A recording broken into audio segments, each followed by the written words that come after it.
الله لا يهدي القوم الظالمين.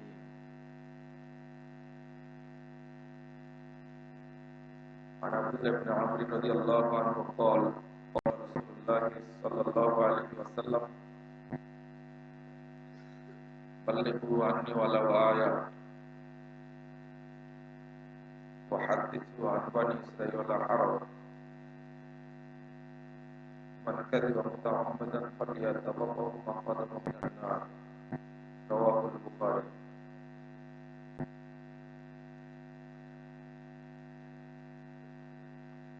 জামিয়া সালাফিয়া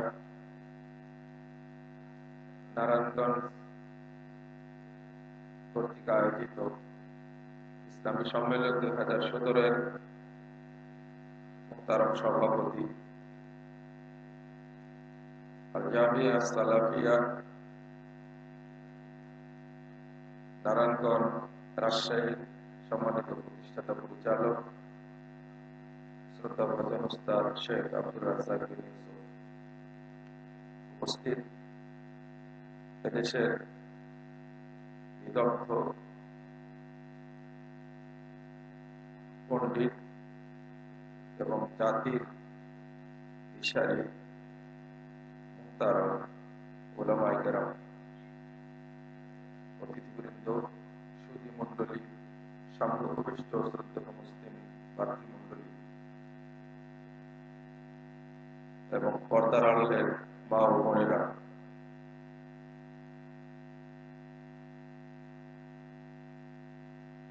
এই গভীর রাত্রিতে আমার এই অল্প বয়সে প্রথম কোনো জায়গায় আলোচনা। আপনাদের শোনার অভ্যাস থাকলেও আমার বলার অভ্যাস নেই। তো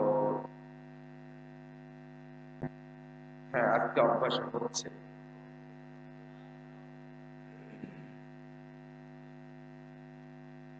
যে বিষয়টি উল্লেখ করা হয়েছে, বিশ্বব্যাপী জয়ীফ ও জাল হাদিসের কুপ্রভাব, তো এ বিষয়ে আলোচনা করতে হলে সতেজ ব্রেন লাগবে বলারও, আর শোনারও ব্রেনটা সতেজ হতে হবে। এখন তো প্রায় সবাই ঘুমন্ত।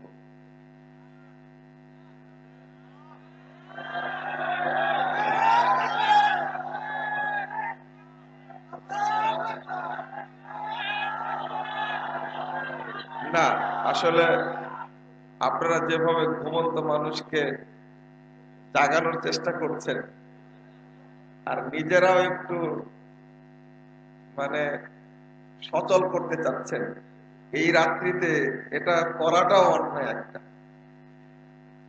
জাযাকুমুল্লাহ খায়রান। জয়ীফ ও জাল হাদিস মুসলিম উম্মার যতগুলো ব্যাধি রয়েছে তার মধ্যে মুসলিম বিভক্তির যতগুলো ব্যাধি রয়েছে তার মধ্যে 1 নম্বর ব্যাধি বলে আমি আগে থেকেই বক্তব্য বলে আসি। 4টি ব্যাধি, 4টি কারণ আমি ধারাবাহিকভাবে বলে থাকি। 1 নম্বর হলো মুসলিম বিভক্তির মৌলিক 1 নম্বর কারণ হলো সমাজে প্রচলিত জয়ীফ ও জাল হাদিস। 2 নম্বর কারণ হলো কোরআন, পবিত্র কোরআন ও সহিহ হাদিসের ভুল অর্থ ও মন গড়া ব্যাখ্যা। কোরআন হাদিসই পড়ছি, মানতে চাচ্ছি, কিন্তু ওর ব্যাখ্যা করছি উল্টা, মানুষকে নিজের দলের মতো ব্যাখ্যা করছি। আপনারা এই ফেব্রুয়ারি মাসিক আল ইতিসাম এই সংখ্যায় পাবেন অপব্যাখ্যার কিছু ভয়াল রূপ তুলে ধরেছে। তার মধ্যে শেখ আকরামুজ্জামান বিন আব্দুস সালাম হাফিজাহুল্লাহ তাআলা তিনি কিছু অংশ উল্লেখ করেছেন আর কিছু অংশ আরেকজন উল্লেখ করেছেন। তো অপব্যাখ্যা মাঝখানে এই কথাটি বলতে আসলাম কেন, যারা সালাফি আকিদার দাবিদার, আহলে হাদিস আকিদার দাবিদার, তারাও নিজস্ব স্বার্থে, সামাজিক স্বার্থে, মান অভিমানের স্বার্থে কোরআন এবং সহিহ হাদিসের দিব্যি ভুল ব্যাখ্যা করছেন, ভুল অর্থ করছেন। এটা হলো বর্তমান প্রেক্ষাপট। 3 নম্বর, মানুষের তৈরি করা শিরিক এবং বিদআতি আমল। 1 নম্বর কি বলেছি মনে আছে? জাল ও জয়ীফ হাদিস। 2 নম্বর, পবিত্র কোরআন এবং সহিহ হাদিসের ভুল অর্থ এবং অপব্যাখ্যা। 3 হলো মানুষের তৈরি করা শিরিক ও বিদআতি আমল। 4 নম্বর হলো বিধর্মীদের সংস্কৃতি, কৃষ্টি, কালচার।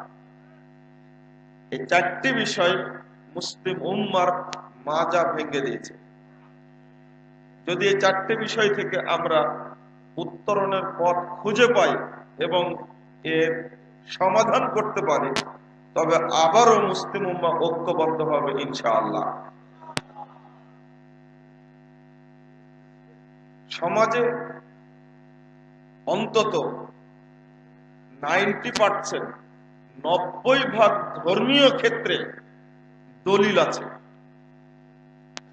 প্রত্যেকের পিছনেই দলিল আছে। শুধু আমাদের বিবেচনায় আমরা পাই যে হয়তোবা 10% ক্ষেত্রে কোনো দলিল নাই, বিনা দলিলেই চলছে, কিন্তু 90% ক্ষেত্র আছে সমাজে, যার কাছেই কথা বলবেন দেখবেন সে কোন না কোনো দলিল দিয়ে কথা বলছে। ওর পিছনে দলিল একটা আছে মানে, আর তার অধিকাংশই হলো জাল এবং জয়ীফ। যেমন একটা কথা প্রচলিত আছে, ইখতিলাফুল উলামায়ে রাহমাতুন, আলেমদের ইখতিলাফ কি? রহমত। এটা তো খুব শুনেছেন কথাটা, অথচ এটা কোনো হাদিসই না, নাউযুবিল্লাহ। অথচ হাদিস বলে প্রচারিত হচ্ছে। একজন আলেমের বক্তব্য হিসাবে কেউ উল্লেখ করেছেন, তাও এই ইখতিলাফটা দ্বীনের মূলনীতির ইখতিলাফ না, আকীদাগত ইখতিলাফ না, ফিকহি ইখতিলাফ সম্পর্কে বলতে গিয়ে তিনি এই কথাটি বলেছেন, অথচ হাদিস বলে প্রচারিত হচ্ছে।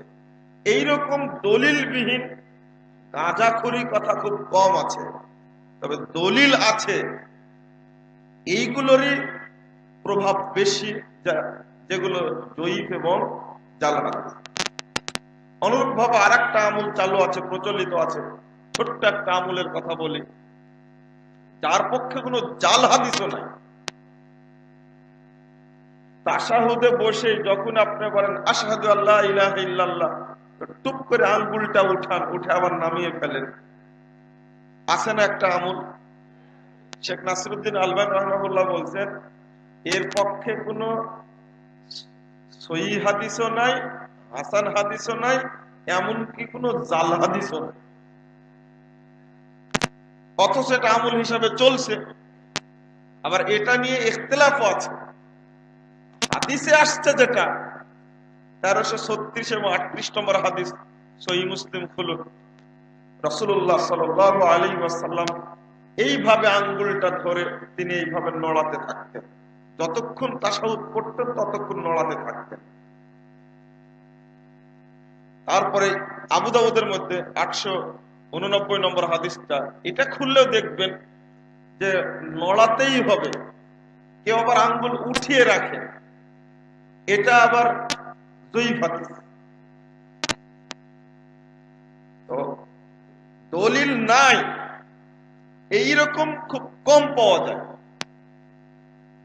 আপনি তাশাহুদ পড়ছেন, ভুল হয়ে গেছে, সুহু সেজদা দিবেন, আগে একবার ডান দিকে সালাম ফিরিয়ে নিলেন, নেওয়ার পরে সুহু সেজদা দিলেন। এই যে ডান দিকে সুহু সেজদা দেওয়ার আগে একবার সালাম ফিরাতে হবে, এর কোন দলিল আজ পর্যন্ত কোথাও খুঁজে পাওয়া যায়? এর মানুষ তৈরি করেছে, চলছে। অনুরূপ ভাবে দেখেন, আর এটা এক দেশে নয়, গোটা পৃথিবীতে এই মুসলিম দেশগুলির মধ্যে মুসলিমরা এটা আমল করছে। তারাবির সালাতের মাঝখানে দেখবেন 4 রাকাত পর পর একটা দোয়া পড়ে, সুবহানাজিল মুলকি ওয়াল মালাকুতি ওয়াল কুদরাতি ওয়াল হাইবাতি, শেষে বলে কি ইয়া মুজিরু ইয়া মুজিরু ইয়া মুজিরু। এমনি পড়ছে, কোন দলিল নেই। এইরকম দলিলবিহীন কথা খুব কম আছে। তো আপনাদের কাছে বলার কারণে মনে হচ্ছে এইগুলোই তো বেশি মনে হয় নাকি, না এইগুলো কম। আমি এখন দলিল ভিত্তিক কিছু কথা বলবো, মিথ্যা কথা যেগুলো একটু পরে বলবো। তারপরে আর একটা কথা, আপনার খুব প্রসিদ্ধ এবং প্রচলিত কথা, ইফতারের পূর্বে যে দোয়াটি আমরা উল্লেখ করি, গোটা বাংলাদেশে গোটা পৃথিবীতে কিভাবে যে প্রসিদ্ধ হলো, আল্লাহুম্মা সুমতু লাকা ওয়া তাওয়াক্কালতু আলা রিজকিকা ওয়া আফতারতু বিরহমাতিকা ইয়া আরহামার রাহিমিন। প্রচলিত আছে না এটা? পেপার বলে, পত্রিকাও বলে, রেডিও বলে, টেলিভিশন বলে, চ্যানেলগুলি সবই বলে। এটা কোন আলেম দেখতে গেল না যে এর পক্ষে দলিল আছে কিনা, ভুয়া কথা একবার। আল্লাহুম্মা লাকা সুমতু আলা রিজকিকা আফতারতু, এই দোয়াটা আছে আবু দাউদে, কিন্তু সনদ জয়ীফ। এটাও তো বলা যাবে না। ইফতারের সময় শুধু বলবেন বিসমিল্লাহ। শেষে যে যাহাবাল জামা ওয়া আবতাল্লাতুল উরুক সাবাতাল আজর ইনশাআল্লাহ, এই দোয়াটা পড়া যাবে। এর সনদটা হাসান, মুহাদ্দিসগণ এটা হাসান বলেছেন, পড়া যাবে। আরো আছে, কিন্তু দলিল রয়েছে এইগুলো। আপনি যদি আকীদা বলেন বা আমল বলেন, যে কোনো সাইডে অধিকাংশ মিথ্যা কথার কোনো না কোনো দলিল আছে। এই জন্য আল্লাহ রাব্বুল আলামিন মিথ্যা কথা বলা সম্পর্কে আগেই সতর্ক করেছেন। অনুরূপ মুহাম্মদুর রাসূলুল্লাহ সাল্লাল্লাহু আলাইহি ওয়াসাল্লাম তিনিও মানুষের মধ্যে, উম্মতের মধ্যে জাল বা জয়ীফ হাদিস যেন বিস্তার না ঘটে, এই মর্মে নবী মুহাম্মদ সাল্লাল্লাহু আলাইহি ওয়াসাল্লাম খুব কঠোর বাক্য উল্লেখ করেছেন। পাশাপাশি সাহাবা কেরাম মনে হয় যে রাসূল সাল্লাল্লাহু আলাইহি ওয়াসাল্লামের চেয়েও ভয়ে তারা আরো কঠোরতা অবলম্বন করেছে। কিন্তু জাল হাদিস বর্ণনা করা এখনো শেষ হয়নি, চলছে। রাজশাহী বিশ্ববিদ্যালয়ে পড়াকালীন আমার এক টিচার, তিনি ক্লাসে এসে বসে বলছেন, আপনারা একটু আমার দিকে তাকান, এইভাবে বলছেন। কারণ আলেমের চেহারার দিকে তাকালে 50 বছরে পাপ ক্ষমা হয়। তো এই কথা বলেই আর একটা কথা বললেন যে এমনকি মরার পরও যদি কবরস্থানের পাশ দিয়ে কোনো আলেম যায়, তাহলে ওই কবরে 40 দিন কোনো আযাব হয় না। আমি দাঁড়িয়ে গেলাম, আমি বললাম যে স্যার, যে 2টা হাদিস বললেন দুইটাই তো মিথ্যা হাদিস। তো আমাকে উল্টা বলছে, আপনি বসেন, বুঝতে পারছি আপনি আহলে হাদিস।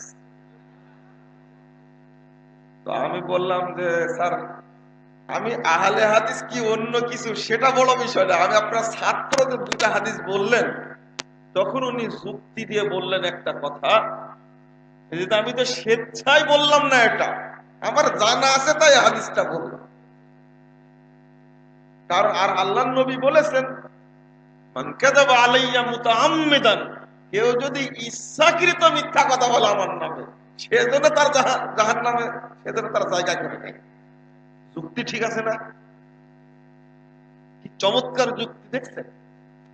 এত তাজা নগদ টাটকা 2টা জাল হাদিস বলার পরে তিনি এবার যুক্তি দিচ্ছেন, টাটকা জাল হাদিস একটা। তাহলে হুজুরকে তো, একটা হুজুরকে একদিন নিয়ে এসে বেঁধে রাখতে হবে, 40 জন লোককে ছেড়ে দিয়ে আর এক হুজুরকে নিয়ে আসতে হবে, যেন কবরের আযাব যেন না।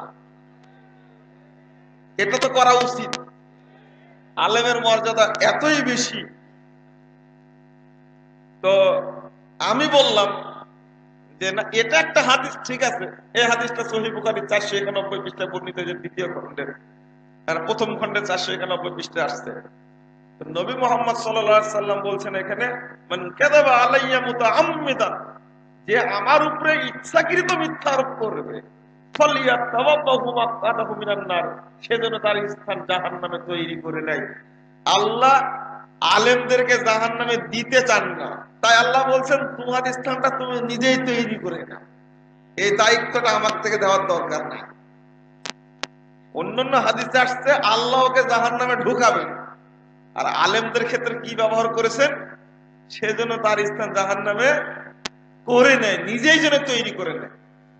তো এই কথা বলার পরে আমি আর একটা দলিল বললাম, স্যার আর একটা কিন্তু হাদিস আছে সহিহ বুখারীর প্রথম খণ্ডের 21 পৃষ্ঠার মধ্যে পাবেন, মাইয়াকুল আলাইয়া মালাম আকুল, কেউ যদি এমন কথা বলে যে কথা আমি মুহাম্মদ বলিনি, ফালিয়াতাওয়াব্বাহু মাকআদাহু মিনান নার, সেও যেন তার স্থান জাহান্নামে করে নেয়। এবার যাবে কোথায়? এখান তো আর ইচ্ছাকৃত কথা নাই। তো জাল হাদিস বলছেন, এরপরে গলাবাজিটা খুব বেশি।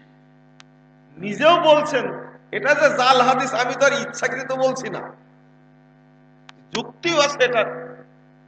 জাল হাদিস প্রচারণার ক্ষেত্রে আলেম উলামা এত এগিয়ে এবং শীর্ষে, যে পরিণামের কথা বলা হয়েছে, এই পরিণাম তাদের স্মরণ নাই, একেবারে স্মরণ নাই। প্রথমত, জয়ীফ এবং জাল হাদিসের প্রচারকরা এর পরিণাম সম্পর্কে গাফেল, এবং হাদিসের বাস বিচার, অর্থাৎ হাদিসের সনদ সহিহ না জয়ীফ, এই বিষয়ের সচেতনতা দরকার। এই মর্মে বাংলাদেশের কোন মাদ্রাসায় উসুলে হাদিসের প্রতি গুরুত্ব দিয়ে পড়ানো হয় না। কোন মাদ্রাসায় বললাম সরাসরি, এমনকি আহলে হাদিস মাদ্রাসা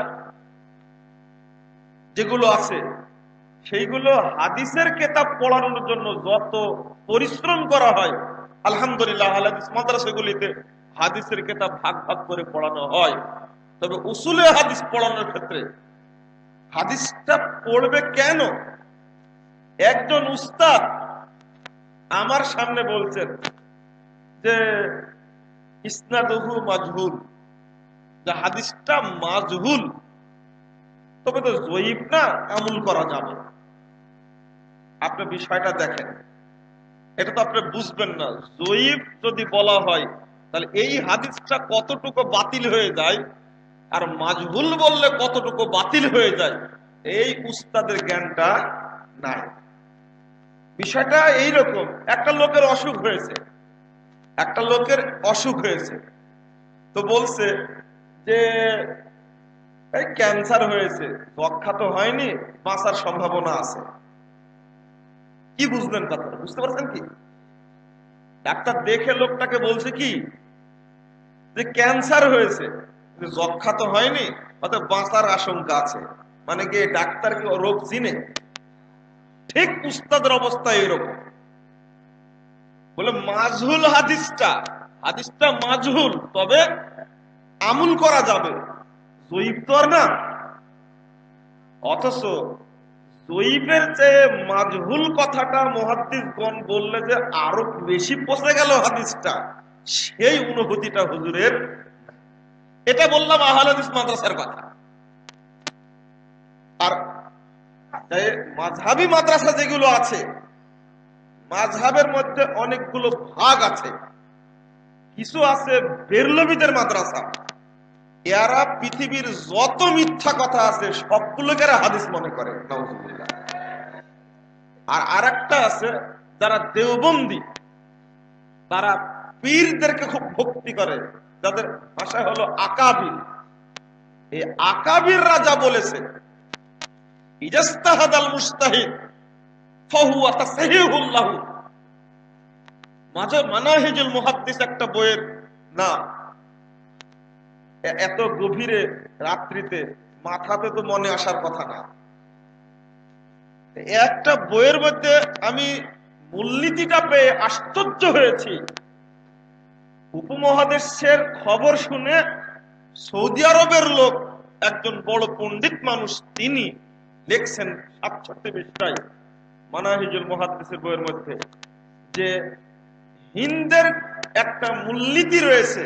সেই মূলনীতিটা হলো এই: কোন মুজতাহিদ ব্যক্তি যদি, কোন বড় আলেম যদি কোন হাদিসকে দলিল হিসাবে গ্রহণ করে, আজ থেকে নিয়ে 500 বছর আগে, 200 বছর আগে কোন আলেম একটা হাদিসকে দলিল হিসাবে উল্লেখ করেছে, যদি হাদিসটা জাল হয় তবুও তার জন্য সহিহ এটা।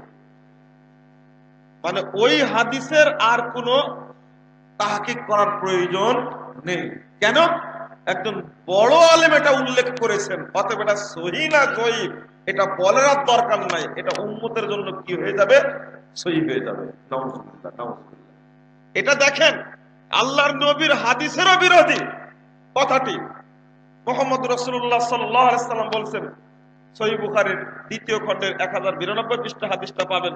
আল্লাহ নবী বলছেন, ইদা হাকামাল হাকিম ফাজতাহাদা ফাআসাবা ফালাহু আজরান।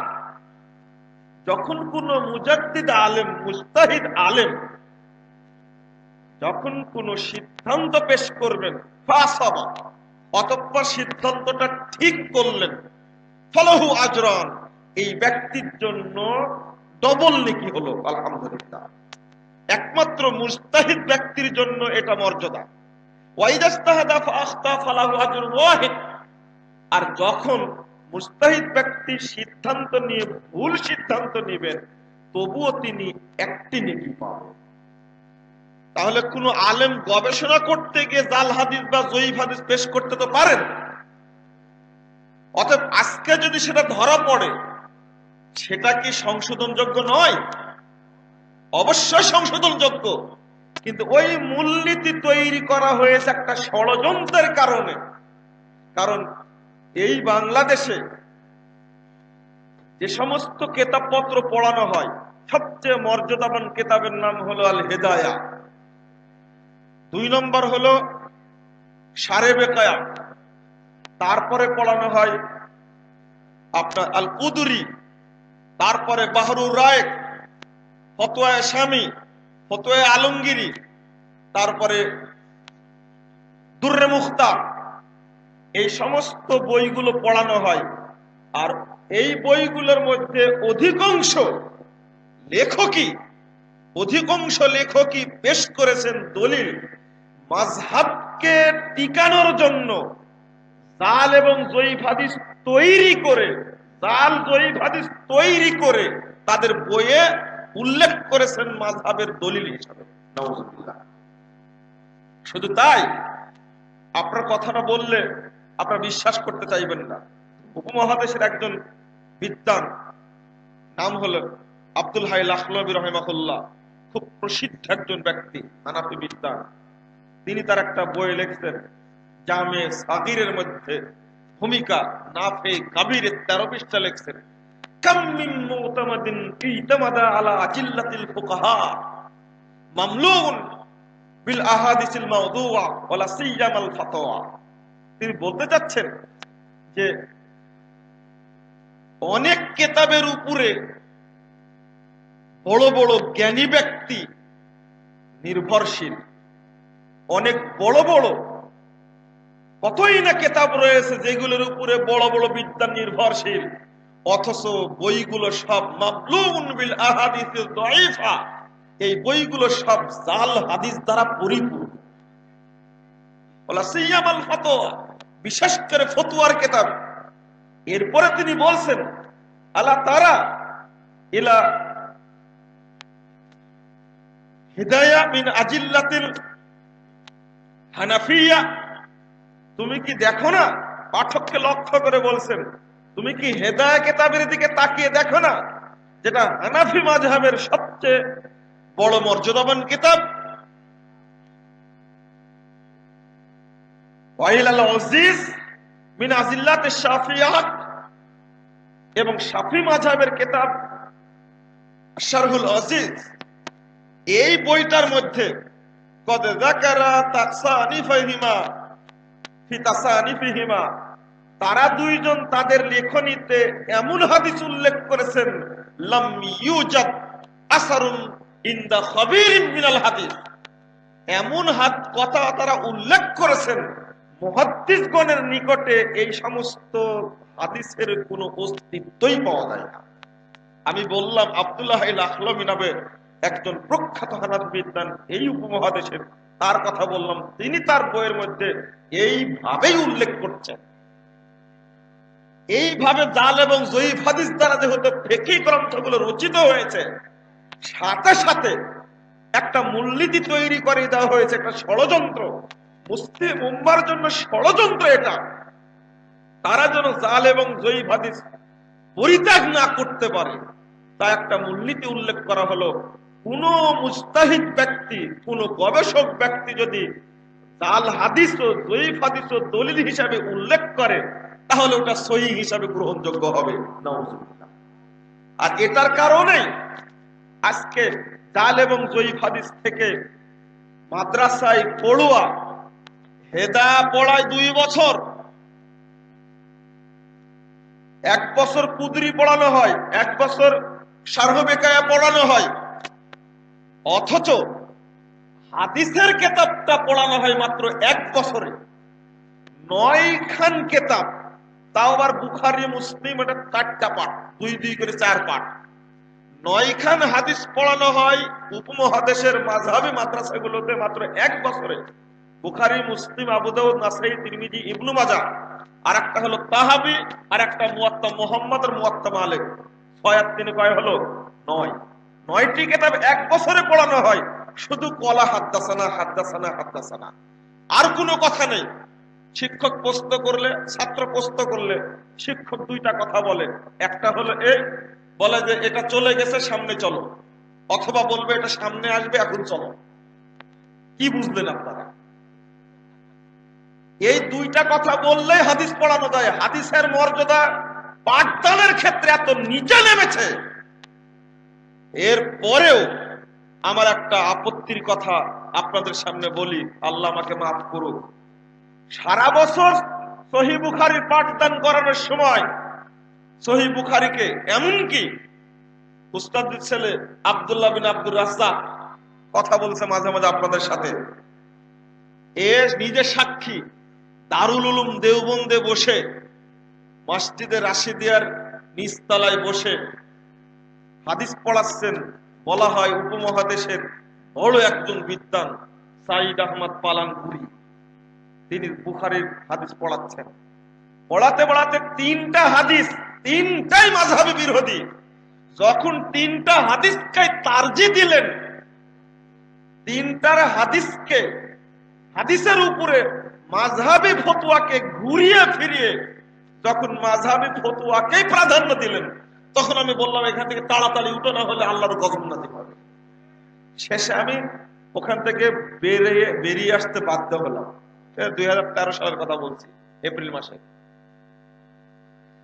আমি বলছিলাম যে যদি সহিহ বুখারীর হাদিস পড়ানোটা এত বড় অন্যায় হয়, হাদিসকে যদি আমি সহ্যই না করতে পারি, তাহলে গোটা দেশে হানাফি মাদ্রাসাগুলিতে, মাযহাবী মাদ্রাসাগুলিতে খতমে বুখারীর অনুষ্ঠান করে 1 বছরের রুজি সংগ্রহ করা হয় কেন?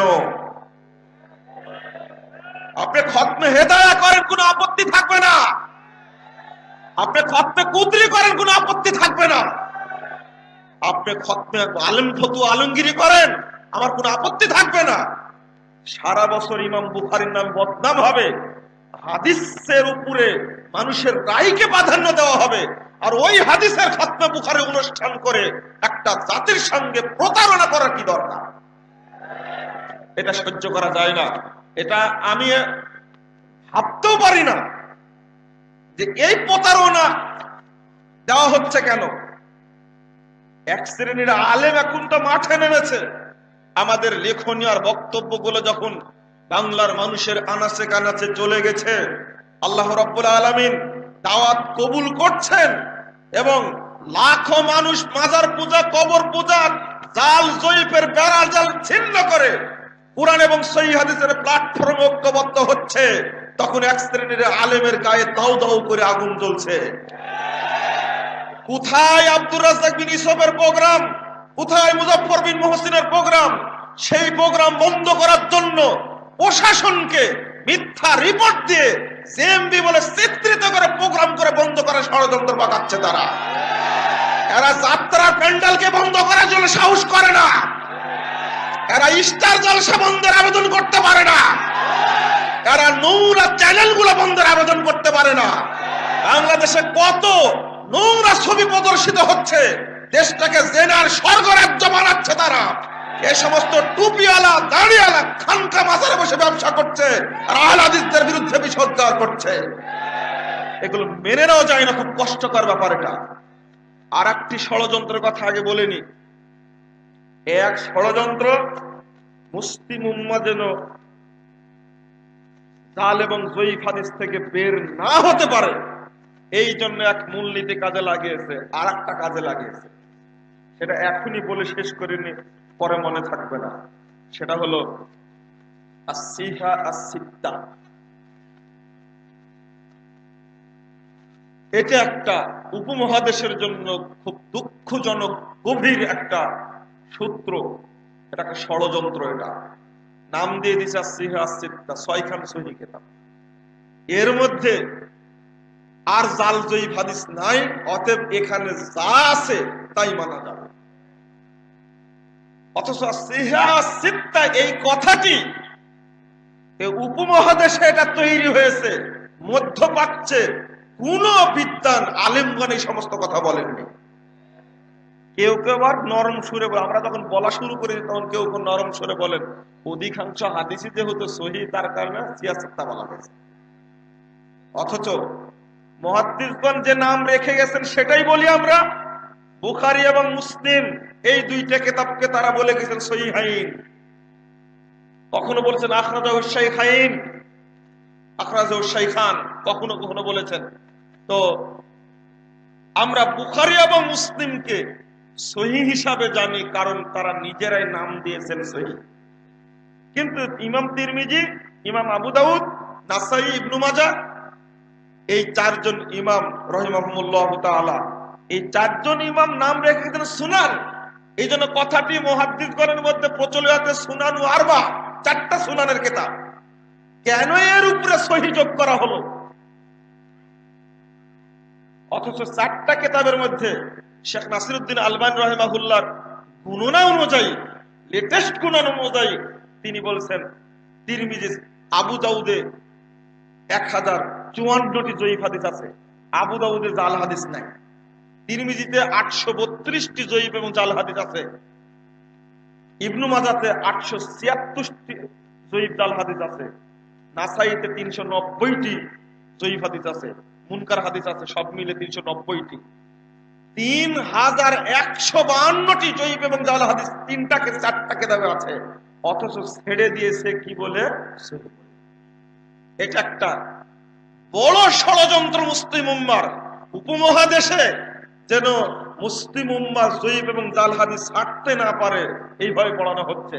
আহলে হাদিস মাদ্রাসাগুলোতে আজও পড়ার সময় বলা হয় না এই হাদিসের সনদ জয়ীফ, এই হাদিস সনদে জাল। ইমাম তিরমিজি রাহিমাহুল্লাহ 105 পৃষ্ঠায় 2য় খণ্ডের ওই যে হুজুরদের একটা হাদিস নিয়ে আসছেন, হুজুরদের হাদিস নিয়ে আসছেন। কেন বললাম? হুজুররা একটা হাদিস খুঁজে খুঁজে পেয়েছে দাড়ি কিভাবে ছাড়তে হয়। আল্লাহর নবী এই পার্শ্বে থেকে এবং নিচের দিক থেকে দাড়ি কেটে সাইজ করে রাখতেন, একটা হাদিস আছে। ইমাম তিরমিজি নিজেই বলছেন হাদিসটা জাল। আপনি বলুন তিরমিজির সব হাদিস কি সহিহ হলো? তাহলে ইমাম তিরমিজি রাহিমাহুল্লাহ বলছেন 98 পৃষ্ঠা খুলুন, প্রথম খণ্ডের, মাগরিবের পরে 6 রাকাত সালাত পড়া এই দেশে যেটা বলা হয় সালাতুল আওয়াবিন, তিনি বড় একটা মন্তব্য করে বলছেন এই হাদিসটা মুনকার, অস্বীকৃত। মুহাদ্দিসগণ এই হাদিসকে গ্রহণ করেনি। 6 রাকাত সালাত আদায় করলে মাগরিবের পরে 6 রাকাত পড়লে 12 বছরের পাপ ক্ষমা হয়ে যায়। আবার সুবহানাল্লাহ বলে, সুবহানাল্লাহ না, নাউজুবিল্লাহ বলতে হবে। আর একটা হাদিস উল্লেখ করেছে 20 রাকাত পড়লে 50 বছরে পাপ ক্ষমা হয়ে যাবে। এটা একটা, তিনি নিজেই বলছেন এই হাদিস। যা আরো শুনবেন আপনি, অনেক আছে। সালাতুল আওয়াবিন এই সম্পর্কে একটু ধারণাটা পরিষ্কার করে দিই। সালাতুল আওয়াবিন মাগরিবের পরের সালাত না। এটা জাল হাদিস মানতে হবে কেন?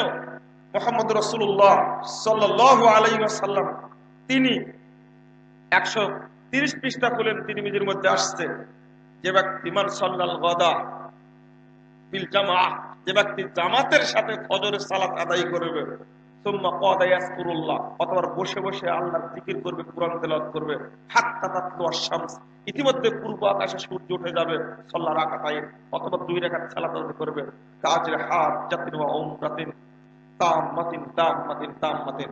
মুহাম্মদ সাল্লাল্লাহু আলাইহি ওয়াসাল্লাম বলেন, এই 2 রাকাত পড়লে ওই ব্যক্তির জন্য পূর্ণ একটা হজ, পূর্ণ একটা উমরার নেকি হবে, পূর্ণ একটা হজ, পূর্ণ একটা উমরার নেকি হবে, পূর্ণ একটা হজ, পূর্ণ একটা উমরার নেকি হবে। এই হাদিসটা সহিহ, এটা মানেন আপনি। একই সালাতের 3টা নাম 3 সময়ে পড়ার কারণে, সূর্য ওঠার পর পর পড়লে ইশরাক, এর নেকি বেশি। 9:30টার দিকে পড়লে চাশতের সালাত, সালাতুল জুহা, এর নেকি একটু কম। অর্থাৎ 2 রাকাত পড়লে শরীরে যত জোড়া আছে সবগুলো সাদাকা হয়ে যায়। 11টা 11:30টায় পড়বেন, এই সালাত হলো সালাতুল আওয়াবিন। যে ব্যক্তি 11টা 11:30টায় এই সালাতটা পড়বে, বেলা 11টায়, রাত না, কিন্তু 11টায় পড়লে, তা দিনে পড়লে, এই ব্যক্তি আল্লাহর নমনীয় গুণগত বান্দাদের অন্তর্ভুক্ত হয়ে যাবে। এটা হাদিস। আমি এটা বলতে যাচ্ছিলাম না, বুঝাতে যাচ্ছিলাম। তিরমিজি, ইমাম তিরমিজি নিজেই বলছেন হাদিস জয়ীফ, হাদিসটা জাল, হাদিসটি মুনকার।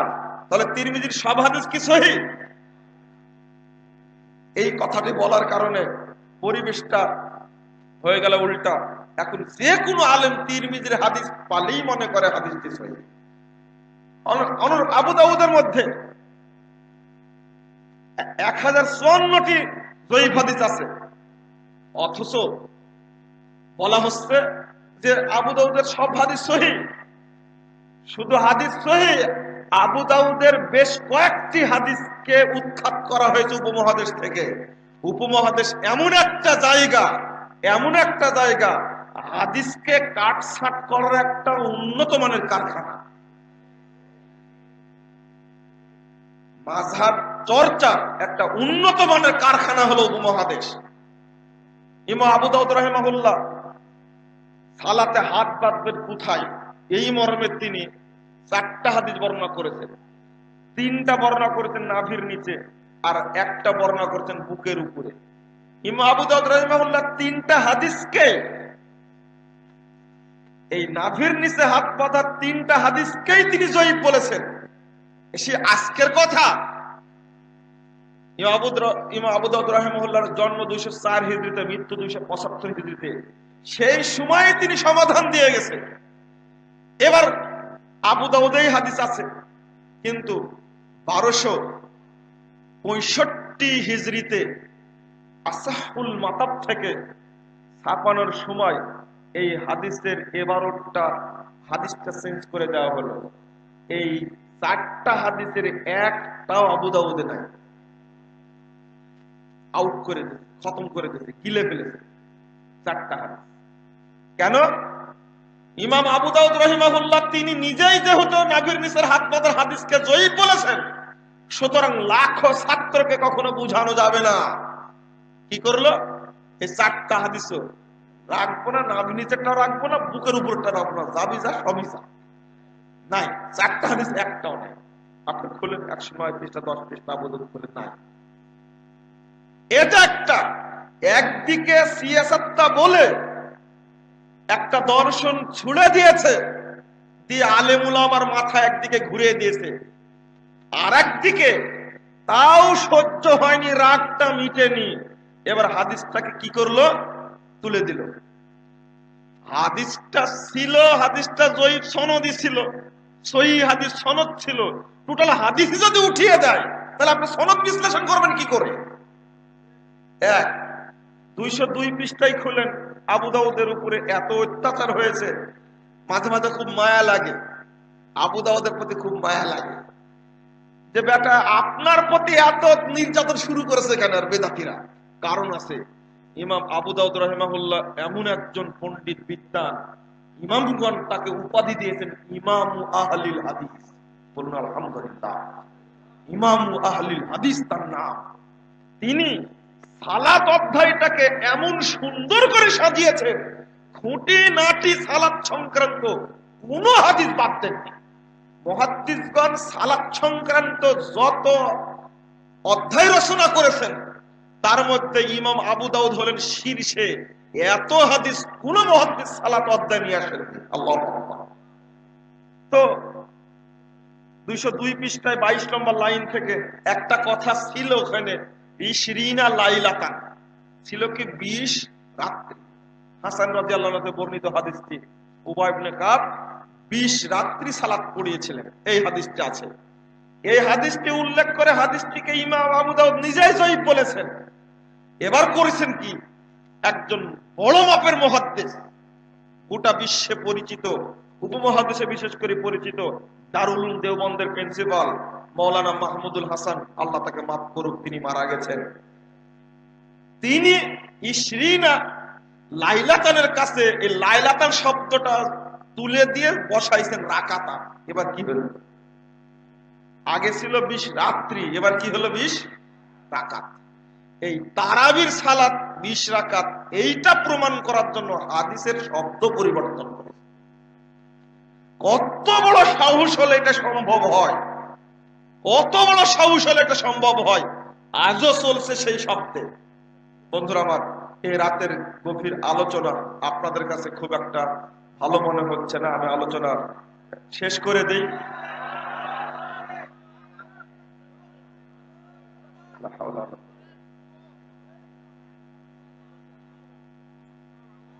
আচ্ছা একটু থামেন, একটু থামেন। আর একটা কথা বলে নি।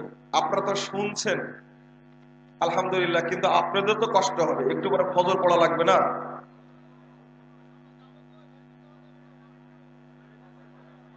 আচ্ছা একটু থামেন, জাযাকুমুল্লাহ খায়রান। আমি আরেকটু এগিয়ে যাই, তাহলে বোঝানো সহজ হবে।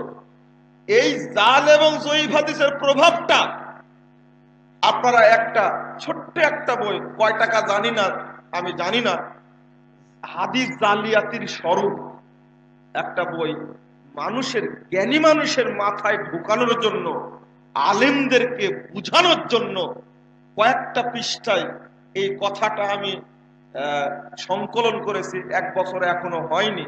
আপনাদের কাছে দোয়া চাইব যে আল্লাহ যেন আমাদের খেদমতগুলো কবুল করেন, আল্লাহুম্মা আমিন।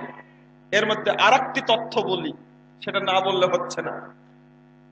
একটা বই কিনলাম ঢাকা থেকে, আল মুস্তাদরাক আল মুস্তাদরাক আলা সহিহাইন, মুস্তাদরাক হাকিম যেটা বলা হয়, ইমাম হাকিমের যে গ্রন্থটি, এই গ্রন্থটির মধ্যে বর্তমানে সূক্ষ্মভাবে ইন্টারনেটে যে সফটওয়্যার ছাড়া হচ্ছে হাদিসের, আলেম উলামা সহ আপনাদের সবাইকে বলছি, এরপরে অনেক সময় আসবে, এটা আজকে সতর্কতার সাথে বলছি, এই কথা আমি কোনোদিন বলিনি মিডিয়ার সামনে, আজকে বলছি।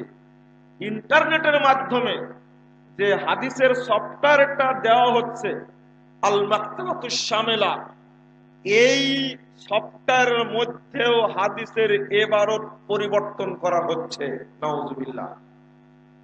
তার মধ্যে একটি হাদিস মুস্তাদরাক হাকিম, হাদিসটা হলো এই, দেখেন, তারাবির বিতির সালাতের বিরুদ্ধে একটা ষড়যন্ত্র চলেছে কঠিন ভাবে।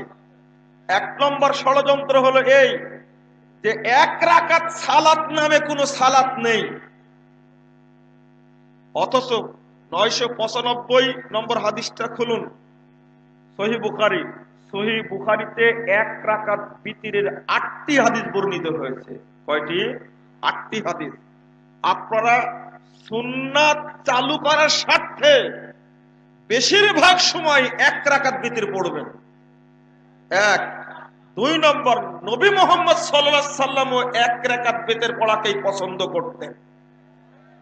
যদি সুন্নাত, মরা সুন্নাতকে, এই পরিত্যক্ত সুন্নাতকে জীবিত করার স্বার্থে এই যুগে যদি আপনি মানেন, তো নবী মুহাম্মদ সাল্লাল্লাহু আলাইহি সাল্লাম আপনাকে একটা উপহার দিয়ে দিয়েছেন। উপহারটা হলো এই, আর রাসূল বলেছেন, ইন্না মিন ওয়ারাইকুম জামানা সাবরিন, তোমাদের পরে একটি ধৈর্যের যুগ আসবে। 10394 নম্বর হাদিস তাবরানী কাবিরের মধ্যে আসছে, তোমাদের পরে একটা ধৈর্যের যুগ আসবে, এই যুগে আমার সুন্নাতকে কেউ মানবে না। লিল মুতামাসসিকি ফিহ, যে ব্যক্তি এই যুগে আমার সুন্নাতকে শক্ত করে ধরে থাকবে, ফালাহু আজরু 50 শাহীদা, ওই ব্যক্তির জন্য 50 জন শহীদের মর্যাদা রয়েছে। আল্লাহর নবী মুহাম্মদ সাল্লাল্লাহু আলাইহি ওয়াসাল্লাম এই কথা বলা মাত্রই উমর রাদিয়াল্লাহু আনহু, জ্ঞানী মানুষ, তিনি বলছেন, মিন্না মিনহুম, আল্লাহ নবী, এই মর্যাদাটা কি তাদের যুগের না আমাদের যুগের শহীদদের মর্যাদা? বুঝতে পারেননি? তাদের যুগে যারা শহীদ হবে তাদের মর্যাদা, না আমাদের যুগে যারা বদর উহুদ খন্দকে শহীদ হয়েছে তাদের মর্যাদা? আল্লাহ নবী বলছেন, লা বাল মিনকুম, আরে উমর, না না, তোমাদের যুগে শহীদ হওয়া 50 জন শহীদের মর্যাদা আল্লাহ তাকে দান করবেন। নাসিরউদ্দিন আলবানী রাহিমাহুল্লাহ এই হাদিসটা নিয়ে এসে বলছেন যে কেন এত মর্যাদা? সাহাবা কেরাম রাসূলকে দেখে আমল করতেন, জিবরিলকে দেখে আমল করতেন, ওহী নাজিল হওয়া দেখতেন, মুজিজা দেখতেন, তারা সেইভাবে আমল করতেন। আর এই যুগে তারা আমল করছে, মানুষ অত্যাচার করার পরে সুন্নাতকে আঁকড়ে ধরে আছে, অথচ নবীকেও দেখেনি তারা, জিবরিলকেও দেখেনি তারা, তারা ওহী নাজিলও দেখেনি, রাসূলের কোনো মুজিজা দেখেনি, শুধু বিশ্বাস করে সুন্নাতকে মেনে চলছে। তো এটা একটা উপহার। আর একটা, সুন্নাতের নেকি তো এমনি পাবেন। নবী মুহাম্মদ সাল্লাল্লাহু আলাইহি ওয়াসাল্লাম 1 রাকাত বিতের পড়াকে পছন্দ করতেন। কি করলো? ইমাম আবু হানিফা রাহিমাহুল্লাহর নাম দিয়ে একটা হাদিস তৈরি করেছে। সহিহ মুসলিমের সালাত অধ্যায়ের বেতের আলোচনা টিকায় আবার ইমাম মুসলিম নিয়ে আসছেন কথাটি। ইমাম আবু হানিফা বলেছেন 1 রাকাত নামে কোনো সালাত নেই। আচ্ছা, সনদ কি, দলিল কি? নাই। এমনিতে হাদিসের সনদ আছে, রাসূলের নামে বর্ণনা সাহাবীর মাধ্যমে এসেছে, এরপরে সনদে ত্রুটি হলে হাদিস বাতিল হয়ে যাচ্ছে। আর মাযহাবী গ্রন্থগুলো এমন কানা গ্রন্থ, না আছে তার সনদ, না আছে কোনো রাবীর নাম, না আছে রাসূলের নাম, এমনি একজন মানুষের কল আবু হানিফা বলে রাখছে, ওটাই চলছে। মাযহাব টিকানোর জন্য 4টি মাযহাবের 4টি গ্রন্থ রয়েছে। এই জন্যই তো আমরা এইভাবে স্পষ্ট কথাই বলে থাকি যে শুধু এক মাযহাবের অপরাধ না। অনেকেই বলে মালয়েশিয়ার মানুষ আহলে হাদিস আকীদার মানুষ। কে বলেছে আপনাকে? তারা পুরোটাই হলো শাফি মাযহাবের মানুষ। কোন সালাফি বা আহলে হাদিস আকীদার মানুষ সেখানে গেলে, বক্তব্য রাখলে, জানতে পারলে ওকে জেলখানায় জায়গা ছাড়া কোথাও জায়গা দেবে না। অথচ তারা জোরে আমিন বলে, অথচ রফুল আযান করে। আমি সালাত পড়তে গিয়ে প্রথম ভাবলাম যে যাক, একটা আহলে হাদিস মসজিদ পেলাম, খুশিতে আমি বাক বাক করে জোরে আমিন বলছে, বুকে হাত বাঁধছে। কিন্তু পরে যেগুলো করলো সেগুলো আশ্চর্য হলাম। আপনি সিঙ্গাপুরে যাবেন যখন, তখনও দেখবেন অধিকাংশ মসজিদ আপনার মতো করে সালাত আদায় করে, বুকে হাত বাঁধে, রফুল আযান করে, জোরে আমিন বলে, আপনি খুশি হয়ে যাবেন। কিন্তু তারা মূলত শাফি মাযহাবের মানুষ। আমুলে মানুষের চরিত্র চিনা যায় না, আকীদায় চরিত্র চিনা যায়। আমাকে জিজ্ঞেস করেন আপনি রফুল আযান করেন কেন, আমি উত্তরে দেব মুহাম্মদুর রাসূলুল্লাহ সাল্লাল্লাহু আলাইহি ওয়াসাল্লাম রফুল আযান করে সালাত আদায় করতেন, তাই করি। কিন্তু তাকে জিজ্ঞেস করেন, সে বলবে যে শাফি মাযহাবে আছে, ইমাম শাফি রফুল আযান করতেন, তাই করি। এই আমল করে কোনো লাভ আছে? তারা অনুসরণ করে কিতাবুল আজিজের, হানাফি মাযহাব অনুসরণ করে হেদায়াত। আর হাম্বলি মাযহাবের লোকেরা অনুসরণ করে আল মুগনির, মালিকি মাযহাবের মানুষ অনুসরণ করে আল মুদাওয়ানা। চারটার মধ্যে কোনো পার্থক্য থাকলো? এইগুলো তৈরি করে নিয়েছে নিজ নিজ মাযহাবের লোকেরা। দুর্ভাগ্য, আপনারা কি তৈরি করেননি? বাংলাদেশে টঙ্গীর মাঠে দলটি ফাজাইল আমল ছাড়া কিছুই পড়ে না, এটা তার একটা দর্শন। আর একটা দল মওদুদির রাসায়েল মাসাইল ছাড়া কিছুই পড়বে না, শুধু ওর মধ্যেই ডুবে থাকবে। ওর মধ্যে যে মিথ্যা কথা আছে, যুক্তিভিত্তিক কথা আছে, হাদিসকে কুরবানি করা হয়েছে, কোন দিকে লক্ষ্য নাই। তারা এত বইপত্র পড়ে, জেলখানায় গিয়ে একজনকে বলছিলাম, তারা অনেক কিছু পড়ে, অনেক কিছু জানে, কিন্তু যা পড়ার দরকার তা পড়ে না। ওরা পড়বে কোরআন এবং হাদিস বেশি বেশি, তা না পড়ে যত বিদ্যানের কথা আছে, তাও কোন কোন বিদ্যানে পড়বে জানেন? যারা খারেজি মার্কা বিদ্যান, তাদের বইগুলো বেশি পড়বে। আরো বেশি পড়বে কি নিউজ লেটার, যেটা শিয়ারা বের করে থাকে। শিয়া আন্দোলনকে তারা খুব ভালোবাসে, নাউজুবিল্লাহ। যে শিয়ারা আজকে হারামাইনের উপরে আক্রমণ করার প্রচেষ্টা চালাচ্ছে, সেই শিয়া আকীদা প্রচার করার জন্য বাংলাদেশে একটি দল ঘুরে বেড়াচ্ছে। আপনাকে কোন দিকে যাবেন? আপনি কোন দিককার বিপদ ঢুকবেন? আপনি হাউসি বিদ্রোহীদের উপরে ইয়ামানের সৌদি সরকার আক্রমণ করছে, এটা আল্লাহর রহমত। আপনারা তো আজও বুঝেননি, এই বিদ্রোহীরাই ইরান হলো বর্তমান বিশ্বের মুসলমানদের জন্য সবচেয়ে বড় শত্রু। বর্তমান বিশ্বের মুসলমানদের জন্য বাশার আল আসাদ সবচেয়ে বড় শত্রু। হাউসিরা ইহুদি খ্রিস্টানদের চেয়েও বড় শত্রু। সৌদি আরবের বর্ডারে হলো ইয়ামান, তারা বিশ্বের মুসলিমরা ইবাদতের জন্য কাবায় হারামে উপস্থিত হয়, আর তাদের উপরে সরাসরি ইয়ামান থেকে রকেট ছোড়ে। এটাকে সহ্য করা যায়? আপনি তাদের উপরে ভক্তি কেন এত? দারুজ্জামান নামে এক বিশ্ববিদ্যালয়, এক ফ্রেন্ডের সাথে দেখা হলো, সে বিয়ে করেছে। দারুজ্জামান বিশ্ববিদ্যালয়ের একজন ছাত্রীকে বলছে যে শেখ 6 বছর আগে বিয়ে হয়েছে, কিন্তু এক একটা ছাত্র ছাত্রীকে তার একটা ডিকশনারি বানিয়ে দেয় হাদিসের। দারুজ্জামান বিশ্ববিদ্যালয়টা ইয়ামানে পুড়িয়ে 26,000 ছাত্র যেখানে পড়াশোনা করে, সমস্ত বিশ্ববিদ্যালয় পুড়িয়ে একবার সারকা করে দিয়েছে। এত ভক্তি কেন হাউসিদের উপরে? বন্ধুরা আমার, আমি অন্যদিকে চলে গেছি। এক একটা দল এক একটা নীতির অনুসরণ করছে আগে থেকে, শুধু মাযহাব না, তরিকা না।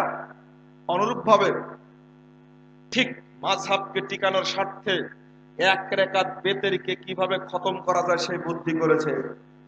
আমার কাছে অন্তত 18 থেকে 21টি বই রয়েছে। 18 থেকে 21টি বই এই দেশের লেখা উলামা কেরামের বই। ছোটতে যখন মাদ্রাসায় পড়ি, খারেজি মাদ্রাসায়, তখন এত শ্রদ্ধা করতাম আলেমদেরকে। বড় বড় আলেম নাম শুনলে বক্তব্য শুনতে যেতাম, এটা আমার অভ্যাস ছিল এই আলেমদেরকে। কিন্তু পরে তাদের বই পড়ে দেখছি তারা হাদিসের প্রচারক না, বরং তারা জাল এবং জয়ীফ হাদিস দ্বারা গোটা মুসলিম উম্মাহকে ডুবানোর জন্য ব্যস্ত রয়েছে। নাউজুবিল্লাহ।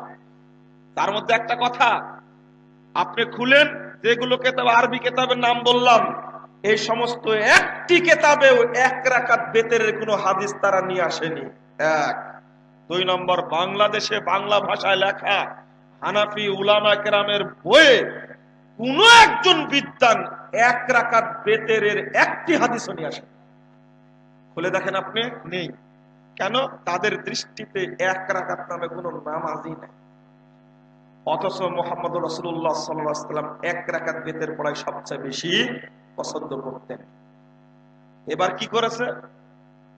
মাত্র একটা জিনিস চেঞ্জ করেছে। কিভাবে? দেখেন, 3 রাকাত বেতের পড়তে হলে একটা না 3 রাকাত পড়ে তারপরে সালাম ফিরাতে হয়। এটাই তো হাদিস। মাঝখানে বৈঠক করা যাবে না।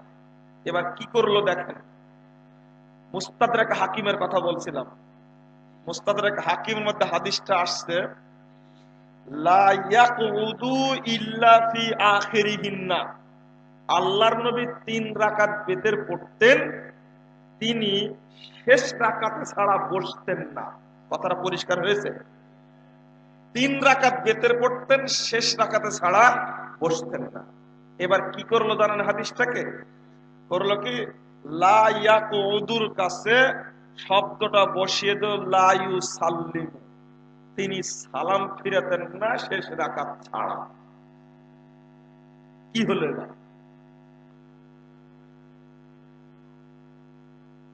এরপরে এই হাদিসটাকে নিয়ে ঘোষা মাজা করেছেন যে বিদ্বানের নাম বললে আপনারা আশ্চর্য হবেন।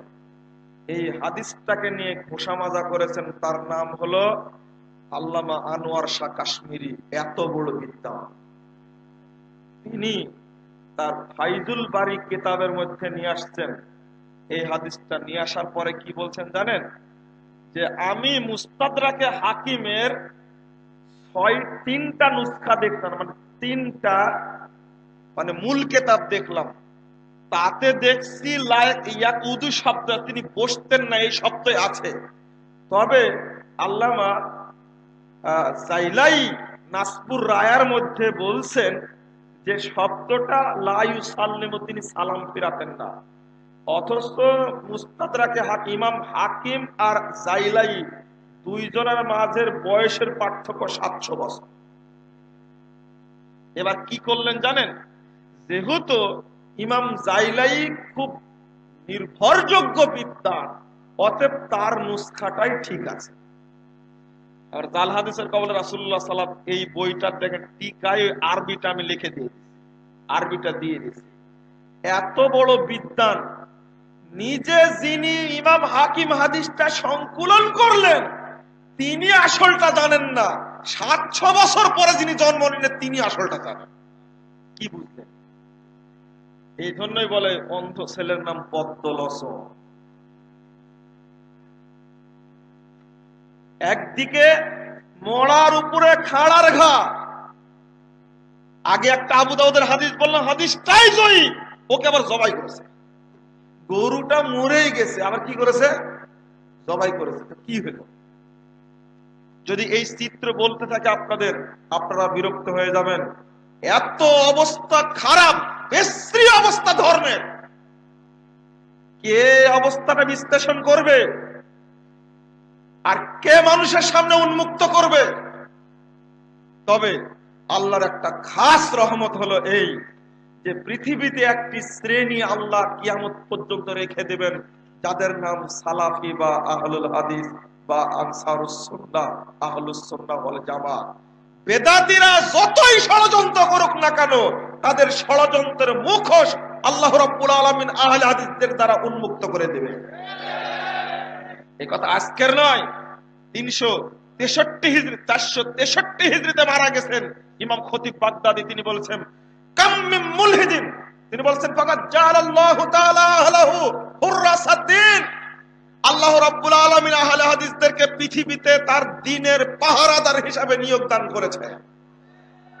কাম মিন মুলহিদিন ইয়ারুমান ইয়াখলুতা বিশরিয়া মা লাইসা মিল্লাহ, আল্লাহু তাআলা ইয়াজুব্বু বিআসাবিল হাদিস।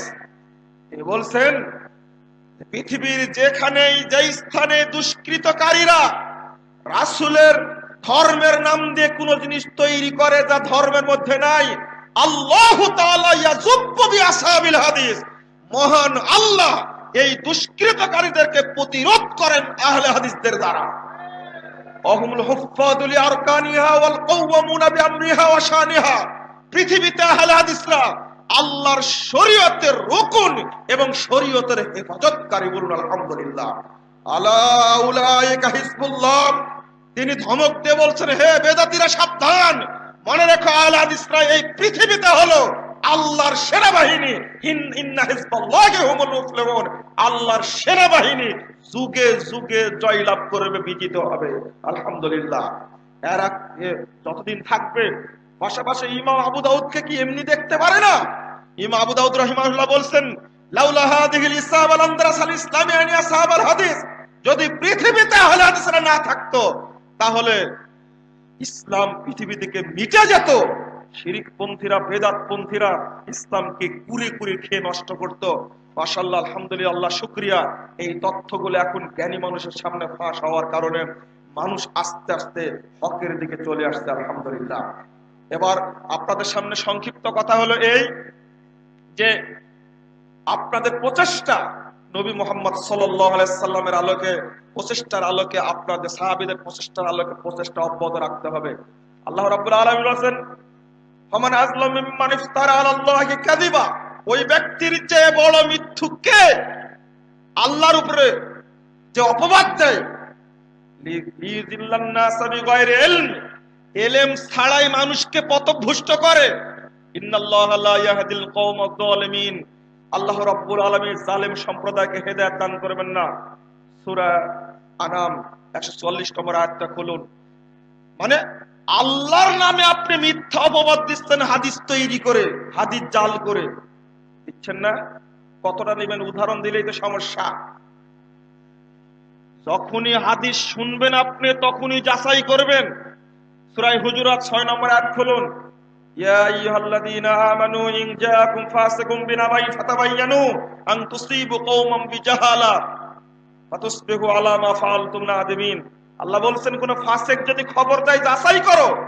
এই আয়াতটা এখন প্রয়োগ করবেন বেদাতীদের ক্ষেত্রে। কোন বেদাতী কোন বই লিখলে, বক্তব্য রাখলে সেখানে আপনাকে যাচাই করতে হবে। এই আয়াতটা পেশ করেছিলেন মুহাদ্দিসগণ তাদের যুগে, পেশ করে তার কথা তারা গ্রহণ করেননি। নবী মুহাম্মদ সাল্লাল্লাহু আলাইহি সাল্লাম বলছেন, এক শ্রেণীর মানুষ বলে হাদিস কি জাল হয়, জয়ীফ হয়। আপনি কিভাবে বুঝাবেন? আর একটা কথা বলে কি জানেন, হাদিস জাল জয়ীফ এটা বলতে হবে, এটার দলিল কোথায়? বুঝতে পারেননি? এটার দলিল কোথায়? হাদিসকে জাল জয়ীফ বলতে হবে, উসুলে হাদিস তৈরি করতে হবে, এটা কোথায় পেলেন?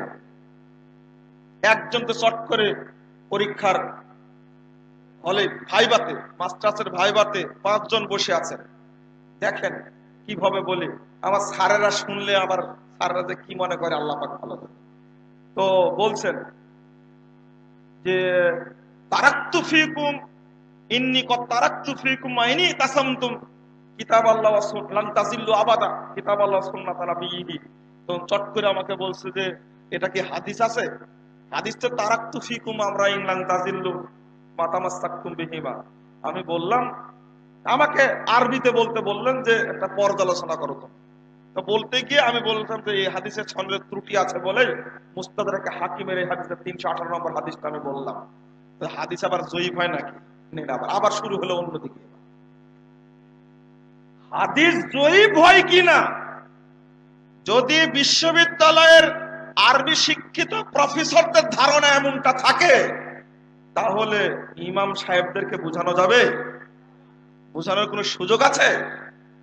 অবস্থাটা কত জটিল। হাদিস যে জাল জয়ীফ হয় তার দলিল তো আছে কোরআন হাদিসের মধ্যে। আল্লাহ রাব্বুল আলামিন বললেন, সকল মুহাদ্দিস এই হাদিসটাকে পেশ, এই আয়াতটাকে ইন জাআকুম ফাসিকুম বিনাবাইন ফাতাবায়ানু, এই আয়াতটা সকল মুহাদ্দিস উল্লেখ করেছেন হাদিস যাচাই বাছাই করার ক্ষেত্রে। তাহলে এই হাদিস দ্বারা, এই আয়াত দ্বারা তারাই দলিল গ্রহণ করেছেন। আপনার কাছ থেকে দলিল তো খোঁজার দরকার নাই আমার। এক। দ্বিতীয় কথা, আল্লাহ নবী মুহাম্মদ সাল্লাল্লাহু আলাইহি সাল্লাম বলছেন 491 পৃষ্ঠা, সে যে হাদিসটা আগে আমি বললাম, বাল্লিগু আন্নী ওয়ালা ওয়া, একটি কথা জানা থাকলেও আমার পক্ষ থেকে পৌঁছে দাও। আপনারা পৌঁছান, কিন্তু ওই কথাটা বলেন না আন্নী আমার পক্ষ থেকে। মানে শুধু পৌঁছাতে পারলেই হলো। কি পৌঁছাচ্ছেন? যে ব্যক্তি জামাতের সাথে 1 ওয়াক্ত সালাত আদায় করবে, এই ব্যক্তির 3,35,54,432 গুণ নেকি হবে। কি বুঝলেন আপনি? পৌঁছায় দিলেন তো, এটা দিলেন না? কার পক্ষ থেকে পৌঁছালেন এটা? এটা হলো ফাজালের নামাজ থেকে পৌঁছালেন এটা। কিন্তু আল্লাহ বলছে বাল্লিগু আন্নী, আমার পক্ষ থেকে পৌঁছাও। এই আন্নী আমার পক্ষ থেকে পৌঁছাতে হবে, এটাকেও মানে না। আবার বলে দিলেন যে ব্যক্তি এক ওয়াক্ত সালাত কাজা করবে পরে আবার পড়ে নিবে, এই অপরাধের কারণে তাকে 2,88,00,000 বছর জাহান্নামে থাকতে হবে। এই বইটি আরবিতে অনুবাদ হয়েছে, বাংলাতে, উর্দুতে, ফ্রেঞ্চ ভাষায়, চীনা ভাষায়, বাংলাদেশের পৃথিবীতে যত ভাষা আছে সব ভাষাতে প্রায় বইটি অনুবাদ হয়েছে। দেখেন অন্তত 70% কথা তার মধ্যে মিথ্যা আছে। কিভাবে বিশ্বব্যাপী চলছে জাল এবং জয়ীফ হাদিসের মিথ্যা কাহিনীর জয় জয়কার, আপনি সাফ করবেন কি করে? তবে অচিরেই আপনাদেরকে তাবলীগের মূলনীতি একটা বই উপহার দেব ইনশাআল্লাহ, তার মধ্যে অপারেশন করা আছে, ভালো করে ইনশাআল্লাহ মানুষ যেন হকটা জানতে পারে। এগুলো পৌঁছা দিলেন আপনি, কিন্তু রাসূলের পক্ষ থেকে পৌঁছালেন। আল্লাহ নবী বলেছেন বাল্লিগু আন্নি, আমার পক্ষ থেকে পৌঁছাও। 2টা হাদিস অনুবাদ করেছে, এখন আর করছি না। কেউ যদি এমন কথা বলে, মানে হাদ্দাসান্নি বিহাদিসিন ইউরান্নাহু কাযিব, কেউ যদি কোন হাদিস পেশ করে যে ধারণা করেন মিথ্যা কিনা, সহিহ না জয়ীফ, সহিহ না জয়ীফ, কনফার্ম না হয়ে যদি কোনো ব্যক্তি হাদিস পেশ করে, ফাহুয়া হাদুল কাযিবিন, ওই ব্যক্তি মিথ্যুকদের অন্তর্ভুক্ত। নাউযুবিল্লাহ। হাদিস সহিহ হলেও যদি না জেনে বর্ণনা করেন আপনি হাদিস সহিহ না জয়ীফ, নিশ্চিত হয়ে বর্ণনা যদি না করেন আপনিও মিথ্যুক। নাউযুবিল্লাহ। যে না, এই হাদিস পেশ করা যাবে না। আল্লাহ নবী বলেছেন 5 পৃষ্ঠা, ইবনু মাজাহ খুলুন। আল্লাহ রাসূল আবু কাতাদা বলছেন সামিতুন নবী সাল্লাল্লাহু আলাইহি ওয়াসাল্লাম আলা হাযাল মিম্বার ইয়াকুম কাসরাতুল হাদিস। মিম্বারের উপরে দাঁড়িয়ে আল্লাহ নবীকে বলতে শুনেছি, মসজিদের নববীর মিম্বারে দাঁড়িয়ে বলছেন, তোমরা আমার পক্ষ থেকে বেশি বেশি হাদিস বর্ণনা করা থেকে সাবধান থাকো। মাইয়াকুল আলাইয়া ফালিয়াকুল হাক্কান আও সিদকান, কেউ যদি আমার পক্ষ থেকে কোনো কথা বলে সেটা হক বলে, সত্যটা বলে। কেন? ফামান কাযাবা আলাইয়া মুতাআম্মিদান ফালিয়াতাবাওয়া মাকাদাহু মিনান নার, কেউ যদি এমন কথা বলে যে কথা আমি বলিনি, সেজন্য তার স্থান জাহান্নামে করে নেয়। এই দেখেন নবী মুহাম্মদ সাল্লাল্লাহু আলাইহি ওয়াসাল্লাম বলছেন। 3 নম্বর খণ্ডের মুস্তাদে আহমদ 666 পৃষ্ঠা খুলুন। মুহাম্মদ সাল্লাল্লাহু আলাইহি ওয়াসাল্লাম বলছেন, ইবনে উমর বলছেন, লা তাকযিবু আলাইয়া, আমার উপরে মিথ্যারোপ করো না। মানিল্লাযী ইয়াকযিবু আলাইয়া ইবনা বাইতুন ফিন্নার, যে ব্যক্তি আমার উপরে মিথ্যাচার করবে ওই ব্যক্তির জন্য জাহান্নামে ঘর তৈরি করা হবে। আল্লাহ নবী বলছেন লা তাকযিবু আলাইয়া, সহিহ বুখারী 21 পৃষ্ঠা খুলুন, কেউ যদি আমার উপরে তোর মিথ্যারোপ করো না। মানিল্লাযী ইয়াকযিবু আলাইয়া ইয়ালিজিন নার, যে আমার উপরে মিথ্যাচার করবে সেই জাহান্নামে যাবে। আল্লাহ নবীর এতগুলো হাদিস বলেছেন ঘোড়ার ঘাস কাটার জন্য? কি করার জন্য বলেছেন? হাদিস তৈরি করার জন্য বলেছেন? এতগুলো হাদিস থাকার পরেও হাদিস জাল করেছে। দুর্ভাগ্য, আলেম ওলামা আজও বুঝলো না। আর একটা হাদিস বর্ণিত হয়েছে 509 পৃষ্ঠায় সহিহ বুখারীর মধ্যে, মুহাম্মদ সাল্লাল্লাহু আলাইহি ওয়াসাল্লাম বলছেন যে লা তাকুমুস সাআ হাত্তা ইউবাসা রাজ্জালুনা কাযাবুনা আকরাব মিন সালাসিন কুল্লুহুম ইয়াকুলুনা রাসূলুল্লাহ। আল্লাহ নবী বলছেন 30 জন ভণ্ড নবী না আসা পর্যন্ত কিয়ামত হবে না। প্রায় 30 জন ভণ্ড নবী আসবে, প্রত্যেকে বলবে আমি আল্লাহর নবী। আচ্ছা, ভণ্ড নবীরা যদি হাদিস তৈরি করে এই হাদিস কি সহিহ হবে? হাদিস বলে জাল হয় না, জয়ীফ হয় না। যদি জাল হাদিস আপনি বলেন পিঠে মার আটবে না আপনার, দেখবেন। যদি বলেন যে 3টা জিনিস চোখের পাওয়ার বৃদ্ধি করে, কয়টা জিনিস? 3টা। তার মধ্যে একটা হলো সুন্দরী মেয়ের দিকে তাকালে চোখের পাওয়ার বেড়ে যায়, পিঠে মার আটবে এই হাদিস বললে। আর একটা জাল হাদিস হলো আল বাজিনজান শিফাউ মিন কুল্লি দাইন, বেগুন যত খাবে সব রোগ দূর হয়ে যাবে। সব ডাক্তার বলে বেগুন খাও না। হাদিস তৈরি করেছে, ব্যবসায়ীরা তৈরি করেছে, এটা মাযহাবের নামে তৈরি করেছে। আপনারা বলুন, জাল হাদিস যদি বর্ণনা করা হয় আরেকটা, লা নবিয়্যা বাদি, আমার পরে কোন নবী আসবে না। এই ইবলিসটা এতই খারাপ ছিল, মুসাইলামা কাজ্জাব এতই, এমন জায়গায় শব্দটা যোগ দিয়েছে লা নবিয়্যা বাদি, আমার পরে কোন নবী আসবে না। এরপরে যোগ দিয়েছে ইল্লা আইয়াশা আল্লাহ, আল্লাহ চাইলে আসবে। কি আল্লাহ চাইলে নবী আসতে পারে না? আবার আল্লাহ চাইলেও আসবে না, আল্লাহ চাইবেন না। খুব খুব দারুণ ধারা। আলহামদুলিল্লাহ, আলহামদুলিল্লাহ। এই বদমাশটা কোন জায়গায় হাত দিয়েছে? যে কোনো মূর্খ মানুষ বলবে আল্লাহ চাইলে কোনটা হয় না, তাই না? অতএব নবী আসতেই তো পারে। এতটুকু শব্দ যোগ দিছে। যদি এই এতটুকু জাল হাদিসের প্রতি কোনো ব্যক্তি ঈমান আনে, তার ঈমান থাকবে না ঈমান নষ্ট হয়ে যাবে? এই জাল হাদিস কোনটা মানলে ঈমানই থাকবে না। এই হাদিস জাল হাদিস পেশ করে গোলাম আহমদ কাদিয়ানী নামে এই ভণ্ড নবী এই বাংলাদেশের হাজারো উপমহাদেশের হাজারো মানুষকে কাফের বানিয়েছে। আর বলে জাল হাদিস চলবে। আমি আর দুইটা কথার একটা কথা মূলনীতি, এই নবীর হাদিসগুলো উমর রাদিয়াল্লাহু আনহু এই হাদিসের আলোকে এমন মূলনীতি পেশ করলেন। এই দলিল দাও, সহিহ মুসলিম 210 পৃষ্ঠা খুলুন, তৃতীয় খণ্ডের। এই দলিল দাও। আবু মুসাকে বলছে দলিল না দিলে তোমার পিঠ পিঠ কেড়ে তোমাকে হত্যা করো। এই দেখেন একটা দলিল। আলী রাদিয়াল্লাহু আনহু 129 এবং 30 পৃষ্ঠা খুলেন তিরমিজি। তিনি বলছেন ইদা হাদাসানি রাজুলুন, কেউ যদি আমার কাছে হাদিস বর্ণনা করে তো বলতাম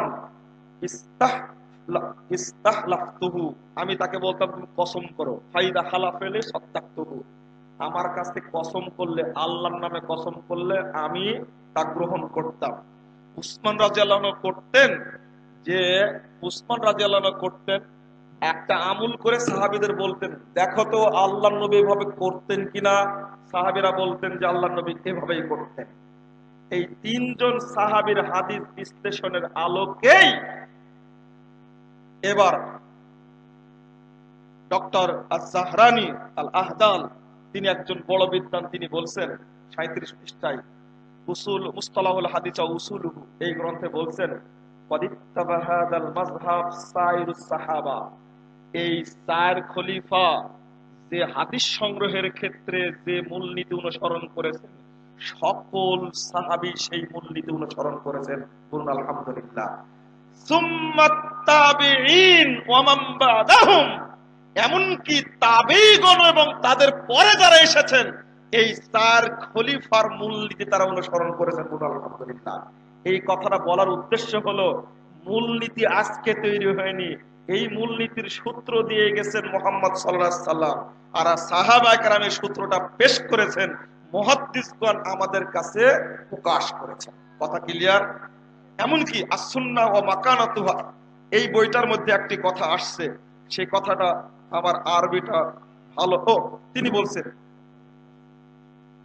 বলছেন ডক্টর মুস্তাফা সিবাই তিনি বলছেন শুরুতুল আইম্মা, এই দেখেন শুরুতুল আইম্মা অর্থাৎ হাদিসের ইমামগণের শর্তগুলো কি জন্য, লিল আমালে বিল হাদিস, হাদিসের প্রতি আমল করার জন্য তারা যে শর্ত আরোপ করেছেন, আন্না হাযা কানা শারতু আবি বকর ওয়া ওমর ওয়া আলীন লিল আমালে বিল হাদিস, এই শর্তই হলো আবু বকর ওমর আলী রাদিয়াল্লাহু আনহুমের শর্ত। বলুন আলহামদুলিল্লাহ।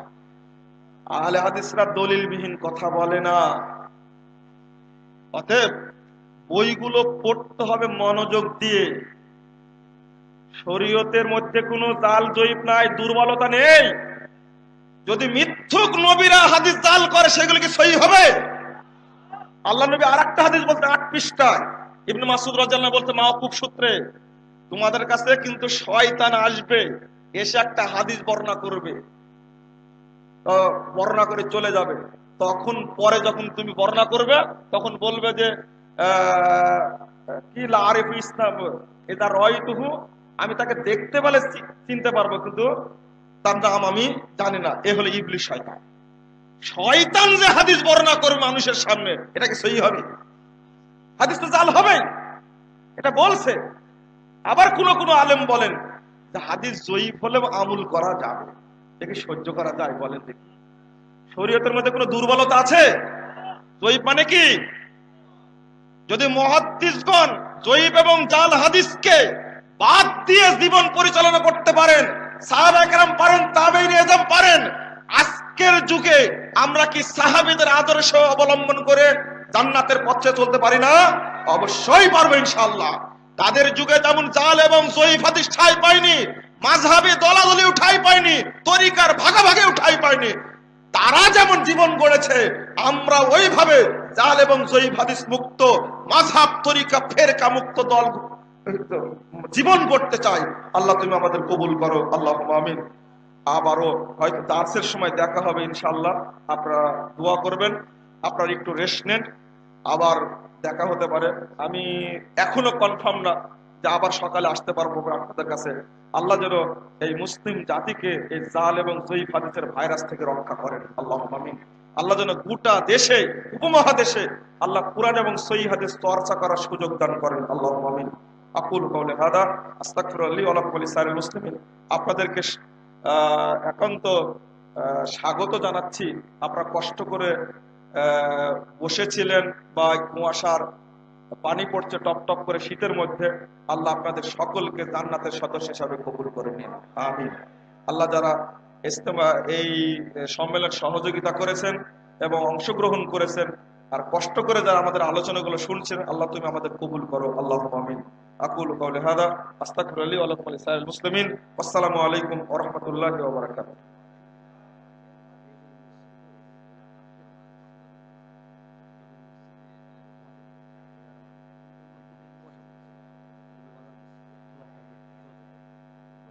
আসসালামু আলাইকুম ওয়া রাহমাতুল্লাহ। জাযাহুল্লাহ খায়রান জাযা। বন্ধুবর শেখ মুজাফফর বিন মহসিনকে অত্যন্ত চমৎকার আলোচনা মধ্যরাত্রিতে আমাদের সামনে করলেন। সম্মানিত উপস্থিতি, দু একটি ঘোষণা। প্রথমত, খাদ্য প্যান্ডেলে কিছু বিশৃঙ্খলা হওয়ার জন্য আমরা আন্তরিকভাবে দুঃখিত। আগামী দিনে ভালো করার জন্য আমরা চেষ্টা করছি, দোয়া রাখবেন। দ্বিতীয়ত, আপনাদের জ্ঞাতার্থে জানিয়ে রাখছি, আগামীকাল বাদ ফজর দার্সে কোরআন পেশ করবেন শেখ মুজাফফর বিন মহসিন। আগামীকাল ফজর সালাতের পরে দার্সে কোরআন পেশ করবেন। ফজরের সালাত হবে আজান 5টা 20 মিনিটে, সালাত হবে 5টা 40 মিনিটে। এরপরে দার্সে কোরআন পেশ করবেন শেখ মুজাফফর বিন মহসিন। পাশাপাশি আপনাদের আরেকটা বিষয় স্মরণ করে দিচ্ছি, পাশে বেলদি বাজার জামে মসজিদে দেবই বাজার জামে মসজিদ খোলা থাকবে। আপনারা চাইলে সেখানে থাকতে পারবেন। দেবই মানে এই সামনে রাস্তাতে হেঁটে গিয়ে সামনে যে মসজিদটা, 2তলা মসজিদ, এই জলাটা পার হলে 2তলা মসজিদ, ওই মসজিদও খোলা থাকবে। যদি কেউ যেতে চাইলে ওখানে গিয়েও রাত থাকতে পারবেন। বেশি দূর না, 5-6 মিনিট হাঁটলেই হবে। এই রাস্তা দিয়ে হেঁটে গিয়ে যে মসজিদটা পাওয়া যাবে, 5 থেকে 7 মিনিট হেঁটে গেলেই পাওয়া যাবে। এই পিছনের রাস্তা দিয়ে হেঁটে গিয়ে একদম 3 রাস্তার মাথায় 2তলা মসজিদ, ওই মসজিদ খোলা আছে, চাইলে ওখানে রাত যাপন করতে পারবেন। আসসালামু আলাইকুম ওয়া রাহমাতুল্লাহ। সুবহানাকা আল্লাহ।